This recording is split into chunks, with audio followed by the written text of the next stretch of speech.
Welcome to the Times of Israel's daily briefing. Today is Monday, January 26th, day 843 of the war. I'm Amanda Borschel-Dan, here with our military correspondent, Emanuel Fabian. Manny, thanks so much for joining me today. Hi, Amanda. Good morning. Good morning. Yesterday, the IDF confirmed that it is searching for the remains of the last deceased hostage in Gaza, Ran Gvili. We'll hear where the IDF is searching and what kind of team is helping in this search. Manny will also talk to us about the idea of the opening of the Rafah Crossing and what the IDF is prepared to do. We'll also hear about strikes on Hezbollah in the north and IDF preparedness for any kind of strike from Iran. All of this and more when we're back. 3 million Israelis are dealing with trauma since October 7th.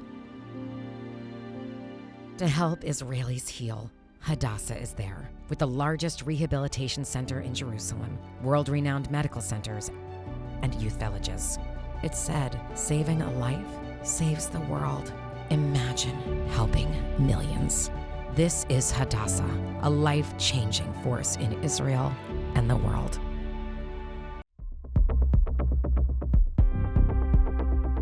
And we're back. I'm Amanda Borschel-Dan, here with our military correspondent, Emanuel Fabian. According to the Prime Minister's office last night, the IDF is currently searching for the remains of Ran Gvili, the final deceased hostage kept in Gaza. Where is the IDF searching right now, Manny, and who is on the team? So this operation, which was launched over the weekend, is focusing on a cemetery, a Muslim cemetery in eastern Gaza City, close to the neighborhoods of Shajaiya and Darj and Tufah. From what I understand from the army, it's sort of on the yellow line area, mostly on the Israeli side of the of this Gaza ceasefire line, although troops are also being deployed slightly over it on the Hamas side, mainly for security purposes to actually protect the troops that are operating in the area. So there are soldiers who are physically searching this graveyard, sort of digging up these bodies, exhuming them.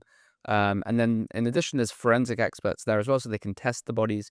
They have dentists as well to check the teeth to see if they match with Gvili. There's also rabbinical officials there.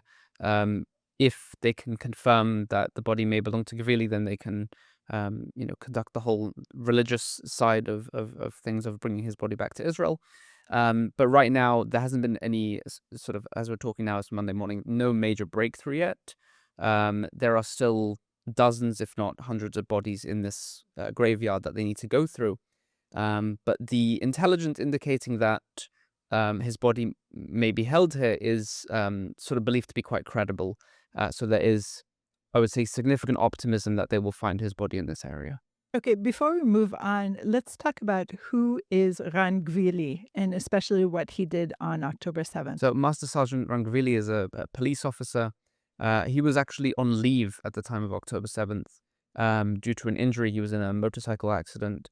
But he, on the morning when Hamas launched its attack, he decided to go out and fight anyway. He was basically near the kibbutz Alumim. And over there, he and other forces battled a very large number of terrorists who were trying to invade the kibbutz. They actually managed to push back quite a significant amount of them and kill many of them. He was injured in that firefight, and then he was abducted to Gaza, and sort of during that exchange of fire, he was killed, and his body was taken to the Strip. And currently, he remains the last hostage in Gaza.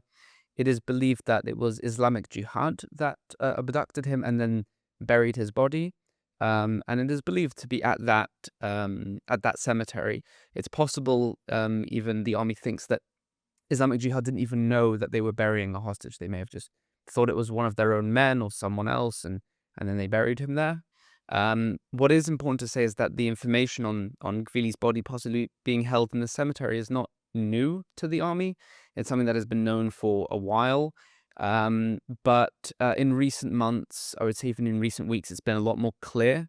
IDF operations, intelligence operations that have been conducted have sort of brought more information to light. And then in addition, Israel sent to Hamas via the mediators this information and asked Hamas to confirm it, and Hamas also confirmed it, which sort of leads the army to believe that it is credible that the body is being held there. Still, there are other potential intelligence leads of where the body could be in other areas. In Previously, the Hamas was conducting searches in the Zaytun area of Gaza City, which is further south, because of an intelligence lead in that area. There are others that the army is also still looking into. If they don't find his body within the next few days, they estimate, after going through the whole cemetery, then they'll start to look at the other options and the other intelligence leads that they have. So, in the announcement from the Prime Minister's office last night, it said upon completion of this operation and in accordance with what has been agreed upon with the U.S., Israel will open the Rafah Crossing. So that sounds to me that we're talking about this specific operation. It's possible that there is a bit of a loophole here. But let's talk about the IDF efforts at Rafah. You've been in the area several times. So can you explain to us a little bit in more detail than what we discussed yesterday with Jacob Magid, our U.S. bureau chief, what possibly the IDF can be doing here, because the actual crossing itself will not be manned by the IDF, rather by EU forces with the cooperation of the Palestinian Authority. So tell us about the IDF here at the Rafah crossing. So, from what I've seen and also heard about sort of the arrangement in the Rafah area, is that it's still an area that the army controls, right? It's not that the IDF is going to be completely disengaged from the area. And what I've seen by passing through the area a few times is that on the Gazan side, or the side that Israel controls currently, there's a whole new sort of checkpoint set up. There's these sort of lines that you go through with sort of barriers, and there's cameras that screen the people going through. It may be run physically by the EU and Palestinian Authority officials, but I think the oversight is still going to be Israel. Israel will have lists of who is coming and going, as it did in the past during the previous ceasefire. When anyone wants to leave the Strip, they need to get approval from Israel. And I think that will still be the case. So there is still an Israeli side to the checkpoint. The IDF might not be physically at the checkpoint looking at people, but they have the list of people. They know who's going in and out. And if they need to coordinate with Egypt to prevent somebody from going through, then they can do that. And of course, the army is still deployed to the Philadelphia corridor area, the Egypt-Gaza border. So any attempt to smuggle in weapons or any other goods through the crossing will, of course, be likely stopped by the army. It's really important to say that when Rafah does open, and potentially in the coming days, whether or not Gvili's body is found, is only going to be for pedestrians. That's always how it's was agreed upon. It's not for goods. The humanitarian aid, the humanitarian aid that arrives from Egypt actually goes into Israel and then into Gaza, sort of round a longer route. It doesn't go straight from Egypt into Gaza. That was not in the agreement. So even once it opens, we're not going to see trucks crossing through there, just people going in and out. Right. And what kind of surveillance methods are you able to talk about that could be deployed here? Are we talking about high-tech biometric methods or camera scanning faces? Are you able to get into that at all, Manny? I'm not certain I can get into the specifics, but I think it's sort of safe to say that Israel has those sort of technologies that it can use. The specifics of what they're actually deploying or even activating at the crossing, I'm not certain. In some, there are definitely screening areas and cameras there that I've been able to observe with my own eyes, but I don't think Israel's going to talk about that too publicly on what exactly it can do. But in the past, I know that when people have gone in and out of Rafah, Israel has been monitoring it. They know exactly who's leaving and who's going where. And in some cases, even, Hamas officials tried to leave the Strip and Israel prevented them from doing so. So it's not like Israel is just allowing anybody to come in and out. There will be Israeli oversight. Exactly. And in the meantime, of course, there are still skirmishes along the Yellow Line. And we sadly learned of the death of Sergeant Major in Reserves Asael Babad last week. So Asael was attacked among other soldiers in October, I believe. Is that correct, Manny? Yeah, it was about a week into the ceasefire. We saw that the first major incident where a group of Hamas operatives who were apparently stuck on the Israeli side of the ceasefire line in those tunnels in Rafah, if you remember, They attacked Israeli soldiers. They killed 2 troops of the Nachal Brigade and wounded several other soldiers as well. And then one of them, Babad, was severely wounded in that incident, and he succumbed to his injuries just last week after a few months of being in hospital. And in total, this sort of brings to 4 IDF soldiers who have been killed since the beginning of the ceasefire in October. So the 3, of course, in that incident, there was 1 more soldier who was killed several weeks later in yet another incident. And on the Palestinian side, the Hamas authorities report at least 460 Palestinians killed in Israeli strikes, in other incidents, those crossing the ceasefire line or other skirmishes during this ongoing truce. So during the truce, the IDF has not just been sitting idle in Gaza. There are, of course, patrols, but is the explosion of the tunnels ongoing there as well? Yeah, the tunnels, Israel's still demolishing them. The ones on the Israeli side of the ceasefire line, of course. In the past week, the army's detailed, I think it demolished a kilometer-long tunnel in central Gaza and another 4-kilometer tunnel elsewhere. It's ongoing. It's will take a very long time for the army to complete them. One of these tunnels was they were working on it for a year, mapping it out and locating all of its paths, and it takes a very long time to actually go through the whole operation of demolishing a tunnel, especially if you want to do it safely. It's a very dangerous task for the combat engineers. So as long as Israel's deployed to Gaza, they can continue doing it at its own pace. And if any of our listeners live in southern Israel or in southern Israel, you'll hear explosions all the time coming from the Strip, especially during the evening. It's mainly during demolitions of tunnels and buildings in the Yellow Line area. And Manny, of course, we heard last week the vision of New Gaza, which will require a lot of clearance of rubble. And do you know if that is started to commence, at least in the Rafah area? In Rafah, there is some sort of indications that there are areas where Israel is raising sort of buildings and demolishing it, potentially to set up a new Rafah, new Gaza sort of area. It began, I think, maybe a couple months ago already. But there are areas in Rafah where they're starting this. It might not always involve Israel. There might be other, entities or countries that get involved with this, with the rebuilding process. But that's all sort of phase 2 stuff of the deal, if we get there, which I think is looking more likely now that, in the event of Gvili's body being returned and Rafah opening, I think we'll start moving into that phase, and then we'll see sort of a bit more construction work ongoing in those areas. The elephant in the room is, of course, Hamas demilitarization, but that's not something that the IDF is tasked with at this point, correct, Manny? Yeah, it's that's something that the US and the other mediators and Hamas itself, of course, that's a much bigger problem, I think, and I think Israel will also be they're really trying to get Hamas to disarm before moving on to this next stage. But what it does look like now is that we're moving on to the next stage with Rafah opening, and Hamas will basically still be armed in Gaza. Let's go to a short break. What if prayer doesn't work? This question strikes us as a distinctly modern one, an outgrowth of the slow disenchantment of the world. But in truth, the question is an old one, and one given space to breathe here. Welcome to Thoughts and Prayers. I'm your host, Jessica Fisher. Join me on a deep exploration of the relationship between religion and modernity through personal stories, classical texts, and conversations with leading rabbis, scholars, and educators. You're almost not supposed to be doing this interview.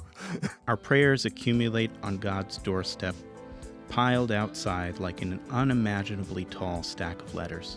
We cannot give up on the relationship because God doesn't come to the door as quickly as we may like. So let's keep knocking. Perhaps the gates of compassion will be opened.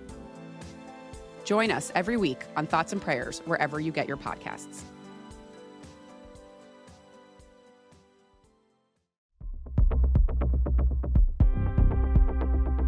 And we're back. I'm Amanda Borschel-Dan here with our military correspondent, Emanuel Fabian. So in the north, strikes on Hezbollah have been conducted at least over the weekend, if not last night as well. So, Manny, how deeply into Lebanon are we talking about for these Hezbollah targets? So yesterday, throughout the day and late last night, we saw several waves of Israeli airstrikes against Hezbollah, not just in South Lebanon, but also in the Bekaa Valley in eastern Lebanon, targeting operatives and infrastructure, and the sort of the usual. But it's really was quite a significant day for strikes. We saw a Hezbollah weapons manufacturing plant in southern Lebanon being targeted, with one Hezbollah operative being killed there. Another strike near Tyre killed a Hezbollah artillery commander, according to the IDF, who was also sort of moonlighting as a school teacher in the village where he lives. And he had sort of advanced attacks on Israel during the war, but also tried to restore the Hezbollah rocket capabilities. And then, like I mentioned, there was a strike also in the Bekaa Valley, which is around 100 kilometers from Israel's border, so not very close, not in southern Lebanon, basically. And then overnight, sort of near around midnight, we saw another wave of strikes, both in the south and slightly beyond it, against Hezbollah weapon depots and other infrastructure. One site was a Radwan force facility, which Israel says was used to advance attacks on Israel. And I don't think this is the last of it. I think we'll continue to see these sort of strikes against Hezbollah. In terms of how deep, it wasn't yesterday, but a couple of days ago, we saw strikes against Hezbollah weapon smuggling routes on the border between Lebanon and Syria in northern Lebanon, in the Hermel area, which is all the way in the north of Lebanon. The army says it struck 4 land crossings there. So I don't think anywhere in Lebanon is sort of out of the question for Israeli strikes against Hezbollah. They could be in the south, they can be in the east, they could be in the north, and even in Beirut. We've seen strikes in Beirut as well. Not recently, but I think it's always a possibility that we'll see Israel strike in Beirut as well against Hezbollah efforts to regroup and restore its capabilities. So we had been counting down to the end of December, which is when the Lebanese forces and UNIFIL were meant to completely disarm Hezbollah sites south of the Litani River. And the statements made around that time seemed to indicate that they had been. But it seems to me that the big concern here, of course, is the rearmament. And as you're talking about a strike in Lebanon's north, it seems very clear that all means are being dedicated to this effort. So what is the IDF saying about this cooperation right now with the Lebanese forces? I think Israel is encouraged by the efforts that the Lebanese army is making. They're good efforts. They're working on dismantling Hezbollah sites in southern Lebanon, but they don't think it's enough yet. And there was an announcement that they've managed to complete the disarmament. They haven't really. There's still Hezbollah sites in southern Lebanon. There's still weapon depots and, like we saw yesterday, a weapon manufacturing plant. But there is work, there is cooperation. Israel does send these requests to Lebanon via this oversight committee, which is headed by the US. And then they go and they dismantle the site when they know about it. I would say it's good cooperation. They are definitely picking up the pace, but it's not really good enough yet. And until then, I think Israel will continue to carry out these strikes. But I don't think, maybe publicly Lebanon they say they're, mad about these strikes and they don't want it. But I think, behind the scenes, I think they're quite happy for Israel to bomb Hezbollah in these areas, because the Lebanese state wants to disarm Hezbollah. It's quite obvious. Most of the sort of the anti-Hezbollah political officials in Lebanon want to disarm Hezbollah. So it's not a secret that there is this cooperation, but I think it's not just sort of up to Israel. I think that the Lebanese army would need more support from the US, from other international partners. So it has the funding and the equipment and the manpower to actually go and deal with these with Hezbollah, because of course the Lebanese army was very weak up until recently. Hezbollah was the strongest sort of military force, especially in South Lebanon. So it's, I think, more of a long-term process. I don't think it's something that can just happen instantly. But meanwhile, Israel is continuing to launch these strikes and try and basically stop Hezbollah from regrouping or rearming anywhere in Lebanon. Okay, it's because there's some concern that Hezbollah could potentially join in were Iran to strike Israel in retaliation for a U.S. strike. That's a lot of It's a lot of dominoes ifs. to Yeah. fall to get to Hezbollah. But of course, last week on Thursday, U.S. President Donald Trump said that he was moving warships into the area. We've seen warships in the area before over the past 2.5 years at the very least. And I wonder, Manny, of course, the IDF is always saying that the alert is high and the IDF is prepared, et cetera, et cetera. But I do wonder about this piece of Hezbollah. That was a huge concern for Israel, of course, on October 7th, and Hezbollah did join in on October 8th. But is there still this concern about Hezbollah were Iran to really, really conduct a major strike on Israel? I would say there is a concern, but it's not sort of as concerning as maybe it was October 7th, because mainly Hezbollah's been weakened by Israel. There's no doubt about it. Its structure is completely changed. It doesn't have the same leaders anymore. It doesn't have half the fighters that it had before. 70% of its rockets are gone. It's not managing to rebuild faster than Israel has taken them out. It's not this existential threat anymore. They have rockets, they have missiles, they can hit Israel without a doubt. The big question is, which is what I hear from senior military officials, is they're always thinking is, does Hezbollah think it's worth it to do that, to try and attack Israel and join in with Iran? And they don't think so, because and this may seem a bit concepcia. Right, you're saying it, and I'm thinking October 7th, Exactly, misinformation, bad but concepts. at the same time, we've been in this ceasefire, in quotes, with Hezbollah for more than a year now, and Israel's been conducting daily strikes on Hezbollah. Really, in the past year, more than 400 Hezbollah operatives have been killed. It's one a day on average, if not more. And we've not seen a single response from Hezbollah. They're not responding. So Israel believes that they're more interested in trying to regain their power, to regroup, to reorganize, for the possibility that in maybe 5-10 years, they'll want to launch an attack on Israel. Of course, the possibility is there that they could join in any moment.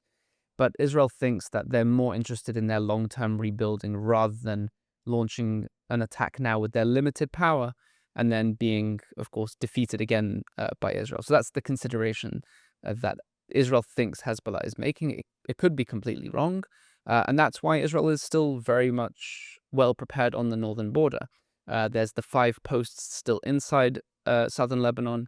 There is around, I think, if I'm not mistaken, 30 new IDF posts all along the border in front of every single Israeli community on the Lebanese border. The number of troops on the Lebanese border has tripled compared to what it was before October 7th. They've really beefed up security there immensely. So it's not like they're treating the northern border as it's not a threat anymore. It's definitely a threat, but the sort of when Hezbollah would like to attack Israel is not thought to be something soon, but rather more of a long-term thing. And that's why Israel's working on preventing their build-up so it doesn't get to that point where they're a threat. Manny, thank you so much for all of this today. Thank you.